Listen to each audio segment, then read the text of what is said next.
Bundan oldingi storiyaga ko'rganinglardek menda hammasi yaxshi. Allohga shukr, hech qanaqa infeksiya yo'q. Hamma narsam job-joyida, spid narsalar emasman. O'zi qamalgan paytimda ham qamoqda o'lib qopti. Bir nimalar deb chiqarishgan.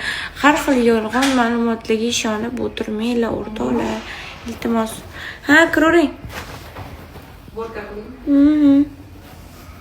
Shunaqa har xil narsalarga ishonib o'tirmanglar. Men o'zi qanaqa больницadaman bilasizlarmi, qanaqa klinikadaman. Bu yoqda